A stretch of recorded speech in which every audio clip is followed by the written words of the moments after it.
Myanmar juga, saya pikir kita harus tidak boleh anggap enteng ya, karena mereka Kalau menghitung hari laga AFF 2024 ini berlangsung, menurut Anda seberapa penting sih ini laga perdana timnas Indonesia di Piala AFF ini?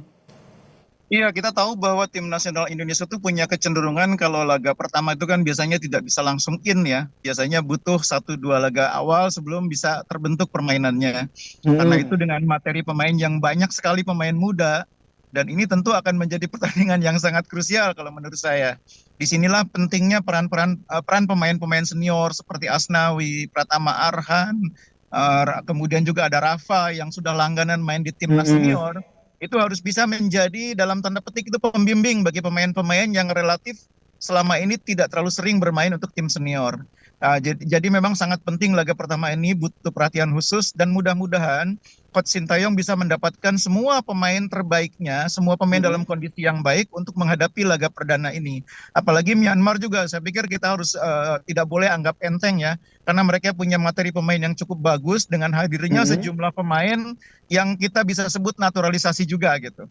Oke, ini yang jadi perbincangan di Piala AFF 2024 ini kan adalah timnas Indonesia yang mayoritas adalah U22 dengan sedikit tim seniornya. Ini Anda melihat kekompakan terus itu nanti kolaborasi yang digodok oleh STY dalam formasi permainan nanti akan seperti apa nanti, terutama laga melawan Myanmar ini?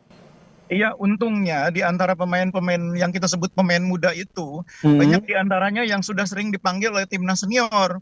Seperti Hoki itu sudah sering, Ronaldo Kuate juga pernah, begitu juga dengan Rafa Strike, begitu dengan Pratama Arhan, Asnawi, itu kan pemain-pemain yang sudah sering dipanggil timnas, termasuk Arhan Fikri juga. Sehingga memang pemain-pemain ini yang kita perkirakan akan menjadi kunci dalam formasi starter kita, tidak terlalu asing satu sama lain. Kerjasamanya mudah-mudahan tidak terlalu lama, butuh waktu untuk dibangun ya.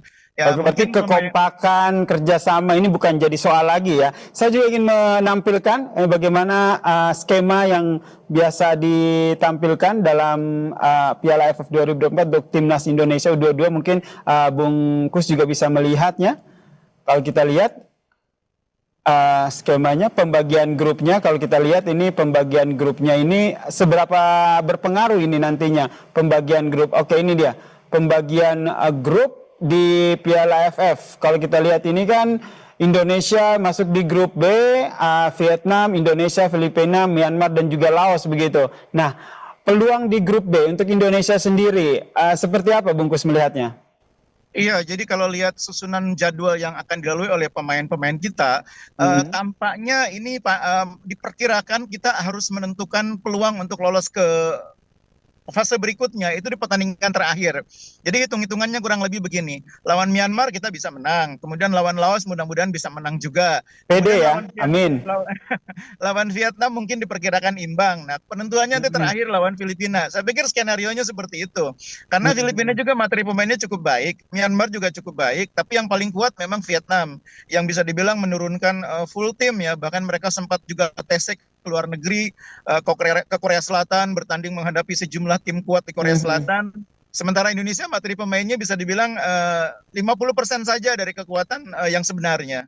Oke, 50% saja dari kekuatan yang sebenarnya. Kemudian timnas ini mendominasi adalah U22 gitu. Apa yang menjadi catatan Anda? Karena ini menjadi sorotan ketika Piala AFF disampaikan bahwa jangan sampai kita kalah lagi untuk ke-6 kalinya, ke-7 kalinya tidak bisa juara begitu, karena sudah 6 kali kita hanya masuk final.